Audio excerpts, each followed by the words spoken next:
Ce qui m'a frappé dans la relecture de ce texte, c'était ce on répété à 2 reprises dans le texte. Je ne sais pas si vous l'avez attrapé dans votre écoute. Chaque jour, on le portait, c'est-à-dire on portait cet homme infirme et on l'installait là. Qui est ce on dans notre texte? Ils sont sans doute plusieurs, parce que porter un homme, il faut être sans doute plusieurs. Est-ce que c'est des membres de sa famille? Est-ce que c'est ses voisins? Est-ce que c'est ses amis? Le texte ne nous le dit pas, nous ne le savons pas. Mais ce que le texte nous dit, peut-être derrière, ce que le texte nous fait ressentir, c'est la fidélité des personnes qui sont anonymes et qui agissent dans l'ombre pour que cet homme boiteux puisse avoir le nécessaire pour vivre. Cet homme était totalement dépendant de ces personnes-là. Et eux, ils faisaient chaque jour le job fidèlement. Le deuxième lien avec le texte et ce qui se vit dans notre entraide tourne autour de l'utilisation de 4 verbes différents pour dire voir et comment ces 4 verbes aident à construire une relation de confiance. Écoutez encore le petit bout du texte là et comptez les verbes pour voir. L'homme vit Pierre et Jean qui allaient y entrer et il leur demanda de l'argent. Pierre et Jean fixèrent les yeux sur lui et Pierre lui dit « Regarde-nous ». L'homme les regarda avec attention car il s'attendait à recevoir d'eux quelque chose. 4 verbes différents en grec. C'est pour montrer l'importance du regard dans la construction d'une relation de confiance.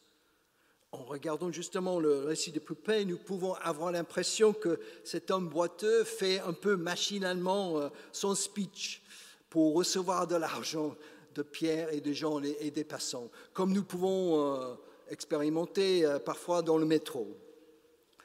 Le regard de Pierre et Jean fixé sur lui, et cet impératif « regarde-nous » qui le sort un peu de la stupeur de ses habitudes, permettent éventuellement l'échange en vérité et en confiance de commencer. Et ce dialogue va mener au relèvement de cet homme infirme. C'était en fait son plus grand besoin. Le regard est essentiel dans ce que nous vivons à l'entraide. Cela commence par un regard bienveillant, sans jugement porté sur nos accueillis.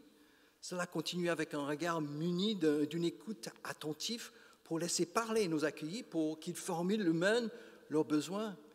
Et à partir de ces 2 regards-là, il est possible de bâtir une relation de confiance réciproque. Et c'est cette relation de confiance réciproque qui va permettre d'accompagner chacun avec une aide appropriée vers l'autonomie, vers l'indépendance, vers le relèvement. Pierre dit à cet homme boiteux, « Je n'ai ni argent ni or, mais ce que j'ai, je te le donne. Au nom de Jésus-Christ de Nazareth, lève-toi et marche. » Ce que j'ai, je te le donne. Nous avons tous quelque chose à donner. Notre temps, notre sourire, notre bonjour et aussi des choses matérielles et nécessaires à la vie, comme tout ce que vous avez apporté aussi ce matin sous la table et que vous voyez dans les étagères de notre épicerie. Nous avons beaucoup de richesses à partager quand nous ouvrons justement nos mains. Pierre et Jean ne sont pas riches matériellement, ils n'ont pas évidemment d'argent à donner à cet homme, mais Pierre et Jean sont riches spirituellement. Ils ont une confiance inébranlable en Jésus-Christ, mort et ressuscité, qui les accompagne par son esprit sur leur chemin. Dans leur vie avec Jésus de Nazareth, sur le chemin de Palestine, ils ont entendu à plusieurs reprises leur maître dire aux personnes blessées, les blessés de la vie, « Lève-toi et marche ». Et c'est pourquoi ils reprennent en son nom cette même formule, en croyant que ce Jésus de Nazareth que Dieu a ressuscité d'entre les morts est capable de relever encore et toujours des malades par son esprit. À l'entraide, nous ne prétendons pas guérir physiquement des personnes, même au nom de Jésus-Christ. Ça, ce n'est pas notre vocation. Les médecins sont là pour ça. Mais nous croyons que nous avons quelque chose que nous pouvons offrir, oui, au nom de Jésus-Christ, au nom de notre foi, au nom de l'humanité, qui pourrait relever symboliquement quelqu'un dans le besoin, pour le remettre debout et en marche dans la vie.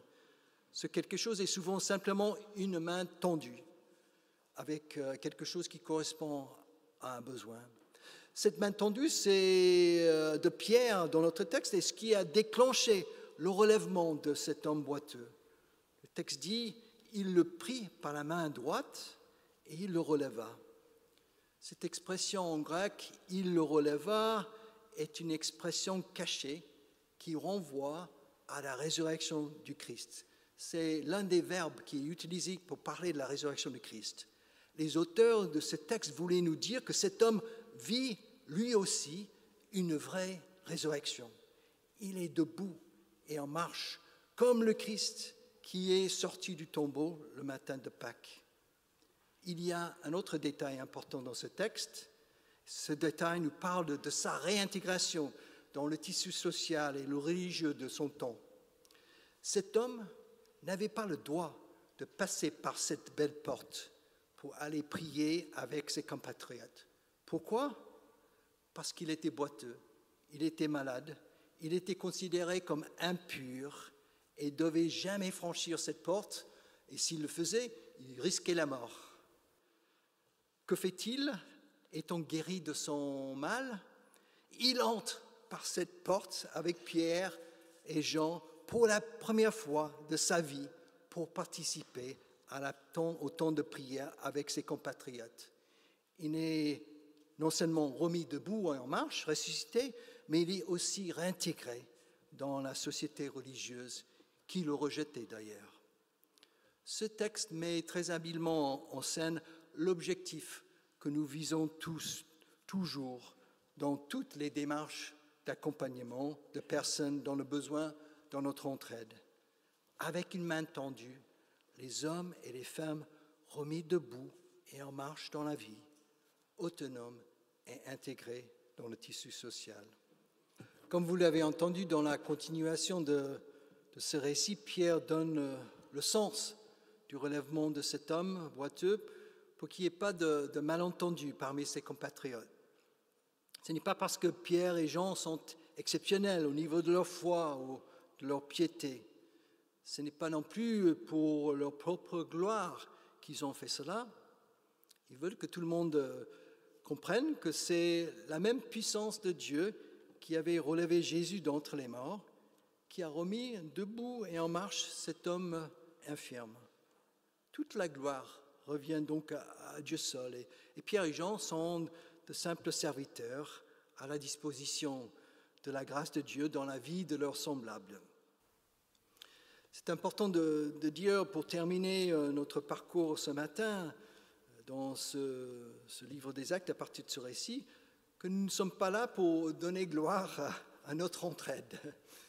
C'est vrai, nous sommes très fiers de ce qui s'y vit, mais nous sommes aussi conscients que tout ce que nous avons raconté jusqu'à là est vraiment un cadeau de la part de Dieu. Et toute la gloire lui revient.